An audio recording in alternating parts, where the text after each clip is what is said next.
AP cabinet భేటీలో deputy CM Pawan Kalyan సంచలన వ్యాఖ్యలు చేశారు. కూటమి ఎమ్మెల్యేల తీరుపై డిప్యూటీ సీఎం అసహనాన్ని వ్యక్తం చేశారు. పాలనలో పెత్తనం పెరుగుతున్నట్టు కూడా ఆయన అసహనాన్ని వెళ్లగక్కారు.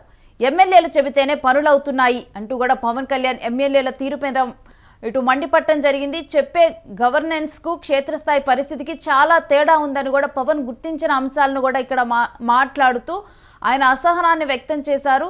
సరిదిద్దుకోకపోతే ప్రజాపాలనకు అసలు అర్థమే ఉండదంటూ కూడా పవన్ కళ్యాణ్ ఫైర్ అయ్యారు.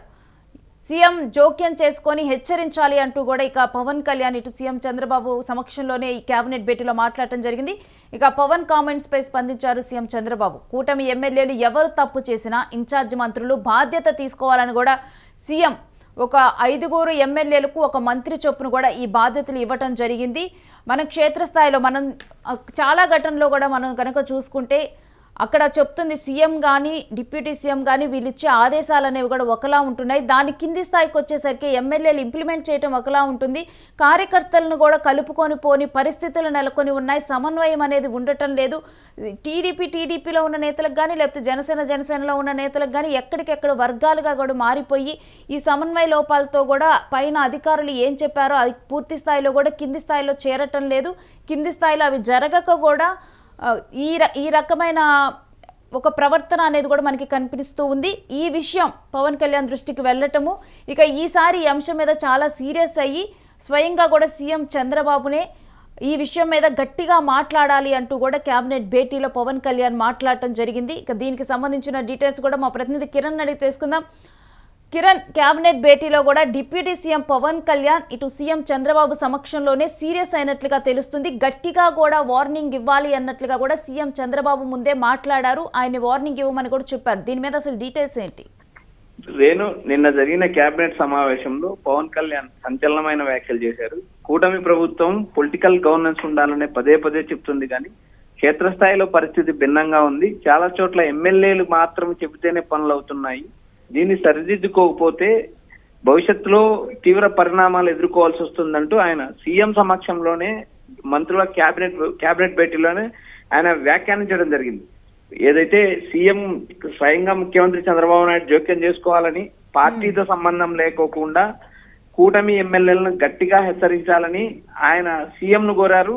అదేవిధంగా క్షేత్రస్థాయిలో ఎమ్మెల్యేల పనితీరు కానీ, ఎమ్మెల్యేలు చేసే వివాదాస్పద వ్యాఖ్యలు కానీ, ఎమ్మెల్యేలు డైరెక్ట్ ప్రజలకు సంబంధించిన ఆస్తుల్లో జోక్యం చేసుకుంటున్నారు. ప్రజల ఆస్తులకు సంబంధించి వివాదమైన అంశాలు ఏమైనా ఉంటే డైరెక్ట్ గా జోక్యం చేసుకుని డైరెక్ట్ గా ఆక్రమించే ప్రయత్నం చేస్తున్నారు. ఎమ్మెల్యేల పనితీరు సరిగా లేదు. క్షేత్రస్థాయిలో ఏదైతే ఉందో ఇసుక మద్యము, లిక్కరు, నకిలీ మద్యం లాంటి వ్యవహారాల్లో ఎమ్మెల్యేలు స్వయంగా జోక్యం చేసుకొని ఈ ప్రజలను ఇబ్బంది పెడుతున్నారు. అదే విధంగా ప్రభుత్వానికి, పార్టీకి చెడ్డ పేరు తీసుకొస్తున్నారంటూ డిప్యూటీ సీఎం పవన్ కళ్యాణ్ తీవ్ర వ్యాఖ్యలు చేశారు. రేణు, ఎస్ కిరణ్, ఇప్పుడు చూస్తే గనక అధిష్టానం చెప్పేది ఒకలా ఉంటుంది. సుపరిపాలన ఎక్కడికక్కడ అందించాలి.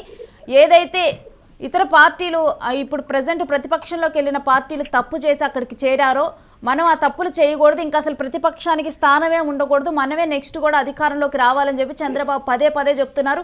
మిస్టేక్స్ చేయొద్దని చెప్పి కూడా ఎక్కడికక్కడ కూడా సుపరిపాలన అందించే దిశగా కూడా అడుగులు వేస్తుంటే, కానీ పైన అధిష్టానం ఇచ్చిన ఆదేశాలు ఏవి కూడా కింద ఉన్నటువంటి కింది స్థాయి ఎమ్మెల్యేలు కానీ వీళ్ళు కానీ పాటిస్తున్నది కనిపించడం లేదు. పవన్ కళ్యాణ్ ఆ అంశాన్ని ఇక్కడ లేవనెత్తారు. రేణు, ఇక్కడ ప్రధానంగా టీడీపీ కూటమి ప్రభుత్వం అధికారంలోకి వచ్చి అధికారంలోకి రావడానికి కూడా మేము అధికారంలోకి వస్తే సుపరిపాలన అందిస్తాం, ఎలాంటి దౌర్జన్యాలు ఉండవు, శాంతి భద్రతలు కొనసాగుతాయి, ఎక్కడ ఎలాంటి అలగేషన్స్ జరగవంటూ ఎన్నికల ముందు ఏదైతే టీడీపీ కూటమి హామీ ఇచ్చిందో ఆ హామీ మేరకు సుపరిపాలన జరగాలని పవన్ కళ్యాణ్ కోరుకున్నారు, చంద్రబాబు కోరుకున్నారు. అదే విధంగా అధికారంలోకి వచ్చిన తర్వాత ఏదైతే 3 పార్టీలకు సంబంధించిన ఎమ్మెల్యేలు క్షేత్రస్థాయిలో ప్రజల దగ్గరికి వెళ్ళలేదు. దాదాపు 50 మంది ఎమ్మెల్యేల పైన తీవ్ర వ్యతిరేకత ఉంది. వారు ప్రజలకు సంబంధించిన కార్యక్రమాల్లో కానీ, కూటమికి సంబంధించిన ప్రభుత్వ కార్యక్రమాల్లో కానీ, పెన్షన్లు పంచడంలో కానీ, లేదా సీఎంఆర్ఎఫ్ రిలీఫ్ ఫండ్ ఇవ్వడంలో కానీ క్షేత్రస్థాయికి ఆ గ్రామాలకు వెళ్ళకోకుండా దాదాపు 50 మంది కూటమి ఎమ్మెల్యేలు ఎక్కడ కూడా ప్రభుత్వానికి సంబంధించిన కార్యక్రమాలు ప్రచారం చేయలేదు. కేవలం వారి వ్యక్తిగత సంపాదన పైన దృష్టి పెట్టారు. నియోజకవర్గంలో జరుగుతున్న అక్రమాలు ఏవైతే ఉన్నాయో, గ్రావెల్ కావచ్చు, ఇసుక కావచ్చు, లిక్కర్ కావచ్చు, ఇలాంటివి ఇలాంటి వ్యాపారాల మీదే దృష్టి పెట్టారు. సాక్షాత్ సీఎం చంద్రబాబు నాయుడు నివేదిక తెప్పించుకుంటే అందులో 134 మంది 164 మంది కూటమి ఎమ్మెల్యేల్లో 80 మంది కేవలం వ్యాపారాలకే పరిమితమయ్యారు. ఆ నియోజకవర్గాలకు వెళ్ళడం లేదు. క్షేత్రస్థాయిలో ఏం జరుగుతుందో తెలియదు. పార్టీకి సంబంధించిన ఏదైతే సభ్యత్వాలు కానీ, పార్టీకి సంబంధించిన ఇన్సూరెన్స్లు కానీ ఏ కార్యక్రమంలో జోక్యం చేసుకుని ఎమ్మెల్యేలు దాదాపు 164 మందిలో 80 మంది ఉండారంటూ చంద్రబాబు నాయుడు తెప్పించుకున్న నివేదిక తెప్పించుకున్నారు. ఆ నివేదికలో ఉన్న ఎమ్మెల్యేలను 1 to 1 పిలిపించి మాట్లాడే అవకాశాలు ఉన్నాయి. చాలా మంది ఎమ్మెల్యేల మీద అసహనం వ్యక్తం చేస్తున్నారు. అయితే నిన్న మొన్న జరిగిన పరిణామాల్లో భాగంగా దాదాపు 48 మంది ఎమ్మెల్యేలకు నోటీసులు ఇవ్వడం జరిగింది. వారు ప్రభుత్వానికి సంబంధించిన కార్యక్రమాల్లో పాల్గొనలేదు, ఖచ్చితంగా జవాబు చెప్పాలంటూ చంద్రబాబు నాయుడు ఆగ్రహం వ్యక్తం చేశారు. ఏదైతే టీడీపీ కూటమి అధికారంలోకి వచ్చిన తర్వాత సుపరిపాలన అందుతుంది అనుకున్న ప్రజలకు డైరెక్ట్ ఎమ్మెల్యేలు జోక్యం చేసుకోవడం, ఎమ్మెల్యేల దగ్గరికి వెళితేనే పనులు అవుతున్నాయని సాక్షాత్ ఉప ముఖ్యమంత్రి పవన్ కళ్యాణ్ వ్యాఖ్యలు చేయడం కూడా ఆశ్చర్యకరమైన అంశం. రేణు ఎస్ కిరణ్, అంటే ప్రతి దానికి కూడా ఇటు సీఎం కానీ లేకపోతే డిప్యూటీ సీఎం కానీ ఏ చిన్న విషయమైనా పెద్ద విషయమైనా కానీ వీళ్ళు జోక్యం చేసుకొని ఆరా తీసి అక్కడ సరి చేస్తే తప్పితే అక్కడ పనులు అవ్వట్లేదు పార్టీలో అనే ఇది స్వయంగా కూడా గతంలో సీఎం చంద్రబాబు వెళ్ళగక్కారు. ఎప్పుడైతే ఒక ఇన్సిడెంట్లో కూడా పిల్లలు ఆసుపత్రి పాలయ్యారో ఆ సమయంలో కూడా అధికారులు లీవ్లో ఉండటం, అదే సమయంలో అక్కడ ఉన్నటువంటి నాయకురాలు కూడా వెళ్ళి మాట్లాడకపోవటం, దీని మీద ప్రతి దానికి కూడా నేను కలగజేసుకుంటే తప్పితే పని జరగదా అని చెప్పి సీఎం చంద్రబాబు ఈ రకంగా కూడా వ్యాఖ్యానించారు. ఉత్తరాంధ్ర జిల్లాలో గురుకుల పాఠశాలలో విద్యార్థులకు విషజ్వరాలు వచ్చినప్పుడు అక్కడ ఉన్న గుమ్మడి సంధ్యారాన్ని జోక్యం చేసుకోకపోవడమే కాక ఒక వివాదాస్పదమైన వ్యాఖ్యలు చేసింది. జ్వరాలు ఎవరికి రావు, జ్వరాలు అందరికీ వస్తాయి, నాకు కూడా జ్వరం ఉంది, జ్వరం వచ్చినంత మాత్రాన ఏమైనా అయిపోతుందా అంటూ ఆమె చేసిన వ్యాఖ్యలు కూడా ఆ రోజు తీవ్ర కలకలం రేపాయి. ఎందుకంటే చంద్రబాబు నాయుడు గాను లేదా పవన్ కళ్యాణ్ గాని వారి ఇరువురు జోక్యం చేసుకుంటే తప్పితే పనులు అవ్వడం లేదని సాక్షాత్ సీఎం కూడా పలు మీటింగ్ లో చెప్పారు, కేబినెట్ సమావేశంలో చెప్పారు. ఒక ప్రాంతంలో జరుగుతున్న వ్యవహారాల పైన ఆ ప్రాంతానికి సంబంధించిన ఎమ్మెల్యేలు కానీ, ఆ ప్రాంతానికి సంబంధించిన మంత్రులు కానీ దానిపైన దృష్టి సాధించాల్సిన అవసరం ఉంది. రాష్ట్రంలో కేబినెట్ మంత్రులు దాదాపు సీఎం మినహా దాదాపు 23 మంది కేబినెట్ మినిస్టర్లు ఉన్నారు, ఆయా జిల్లాలకు మినిస్టర్లు ఉన్నారు. ఆ జిల్లాలో జరిగే అభివృద్ధి పనులు కానీ ఆ జిల్లాలో జరిగే వ్యవహారాలపైన దృష్టి పెట్టాల్సిన అవసరం ఉంది, కానీ ఎక్కడ దృష్టి పెట్టడం లేదు. ఈ వ్యవహారాలన్నీ చంద్రబాబు నాయుడు గమనించిన తర్వాత ఆయన కేబినెట్ మంత్రులకు కూడా ఆయన హితబోధ చేశారు. నిన్న పొద్దున డిన్నర్ మీటింగ్ పెట్టుకుని మంత్రులకు హితబోధ చేశారు. ఒక్కొక్క మంత్రి జిల్లాలో ఉన్న 6 మంది 7 మంది ఎమ్మెల్యేలను కంట్రోల్ చేయలేరా, వారితో మనం చూసినా గానీ అంటే మొన్న తుఫాన్ అప్పుడు పరిస్థితులు కూడా మనం చూసినప్పుడు అందరికీ కూడా సహాయం అందాలి ఇవన్నీ చెప్పడం జరిగింది. దాని తర్వాత సహాయానికి పంపించినవి కూడా ఒక జనసేన ఎమ్మెల్యే అక్కడ ఉన్నటువంటి మత్స్యకారులకి సమానంగా కూడా పంచకుండా ఒకరికి ఎక్కువ ఒకరికి తక్కువ ఇవ్వటం దాని మీద కూడా ప్రశ్నిస్తే ఆమె అక్కడ నుంచి వెళ్ళిపోయారు.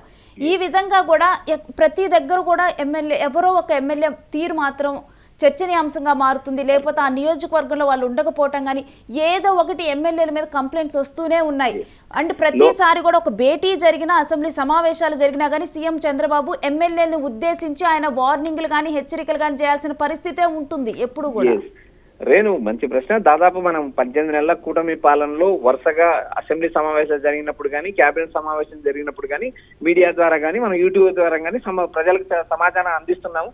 ఎందుకంటే ఆయా ప్రాంతాలలో ఏదైతే ఉందో సీఎం చంద్రబాబు డైరెక్ట్ జోక్యం చేసుకునే పరిస్థితి ఉంది. ఏదైతే మీరు ఇందాక రేషన్ కు సంబంధించిన మెంతా తుఫాన్ రేషన్ పంపిణీలో కూడా అక్రమాలు జరిగాయి. ఏదైతే లోకమాధవి నెల్లిమర్ల ఎమ్మెల్యే లోకమాధవికి సంబంధించిన అనుచరులు ఏదైతే మత్స్యకారులకు 50 కేజీల బియ్యం ఇవ్వకుండా అడ్డుకోవడం, ఆ రేషన్ షాపుల్లో విభేదాలు రావడం, ఇలాంటి వ్యవహారాలన్నీ మనం చూస్తూనే ఉన్నాము. రాష్ట్రంలో ఏదో ఒక నియోజకవర్గంలో, ఏదో ఒక ప్రాంతంలో, ఏదో ఒక చోట నిత్యం వివాదం జరుగుతూనే ఉంది. అది టీడీపీ జనసేన బీజేపీ మధ్య సమన్వయం లేక కొన్ని చోట్ల నడుస్తున్నాయి, కొన్ని చోట్ల డైరెక్ట్ ఎమ్మెల్యేలు జోక్యం చేసుకుంటున్నారు. ఏదైతే రేషన్ అక్రమ బియ్యం తరలిపోతున్నాయంటూ సాక్షాత్తు టీడీపీకి సంబంధించిన నామినేటెడ్ పదవుల్లో ఉన్నారు, టీడీపీలో ఉన్న ఎమ్మెల్యేలు కూడా మాట్లాడుతున్నారు. మొన్న కూడా చూసాం, ఏదైతే గుంటూరుకు సంబంధించిన ఒక ఎమ్మెల్యే మాధవి గారు కూడా ఈ రేషన్ బియ్యం పైన తీవ్రమైన వ్యాఖ్యలు చేశారు. అక్కడ అందుబాటులో లేరు, రేషన్ ఇవ్వడానికి డీలర్లు అందుబాటులో లేరు. ఏదైతే 60 నుంచి 70 ఏళ్ల మధ్య వృద్ధులు వారికి ఇంటి వరకు వెళ్ళాలి, ఇంటి ఇంటి వద్దకు వెళ్ళి రేషన్ ఇవ్వాలి. అలాంటి వారికి రేషన్ అందడం లేదంటూ సాక్షాత్ ఎమ్మెల్యేలే వ్యాఖ్యానిస్తారు. ఈ వ్యవహారాలన్నిటిపైన చంద్రబాబు నాయుడు సీరియస్ గా దృష్టి పెట్టాల్సిన అవసరం ఉంది. అంతేకాకుండా క్షేత్రస్థాయిలో పరిస్థితులు చేదారిపోతున్నాయా అనే అనుమానాలు కూడా పార్టీ నుంచి వ్యక్తమవుతున్నాయి. రేణు, మరి ఇప్పుడైనా కానీ ఇప్పుడు 5 మంత్రులు, 1 మంత్రి 5 ఎమ్మెల్యేలు అన్నట్లుగా కూడా ఏర్పాటు చేశారు. వీళ్ళ బిహేవియర్ కానీ నెక్స్ట్ క్యాబినెట్ భేటీ కన్నా కానీ మొత్తం వీళ్ళ బిహేవియర్ మొత్తం కూడా మామూలుగా రావాలి, ఒక బాధ్యతగా ప్రవర్తించాలి అని చెప్పి కూడా సీఎం దిశానిర్దేశం చేశారు. కానీ అవి క్షేత్రస్థాయిలో అమలయ్యేలా కనిపిస్తున్నాయా ఇప్పుడు ఎమ్మెల్యేల తీరును చూస్తే? రేణు, ఇక్కడ మనం గమనించాల్సిన అంశం ఏంటంటే ఒక జిల్లాకు సంబంధించిన మంత్రికి ఆ జిల్లాలో ఉన్న 5 నుంచి 6 మంది ఎమ్మెల్యేలకు మధ్య చాలా చోట్ల సమన్వయం లేదు. ఎందుకంటే సీనియర్లు వర్సెస్ జూనియర్లుగా క్యాబినెట్ కూడా నడిచింది. ఎందుకంటే సీఎం చంద్రబాబు తన కుమారుడు లోకేష్ భవితన్య దృష్టిలో పెట్టుకుని జూనియర్లు మొదటిసారి ఎమ్మెల్యేలైన వారికి మంత్రి పదవులు ఇచ్చారు. ఆ మంత్రి పదవులు ఇచ్చినప్పుడు సీనియర్లు ఏదైతే ఉన్నారో 4 సార్లు 3 సార్లు ఎమ్మెల్యేలైన వాళ్ళు గతంలో మంత్రులుగా పనిచేసిన వారు కూడా వారికి మంత్రి పదవి దక్కలేదని అసహనంతున్నారు. అప్పుడు ఇలాంటి పరిస్థితుల్లో ఏదైతే జూనియర్ గా మొదటిసారి ఎమ్మెల్యే మంత్రులైన వారు సీనియర్ ఎమ్మెల్యేలకు చెప్పే పరిస్థితి లేదు.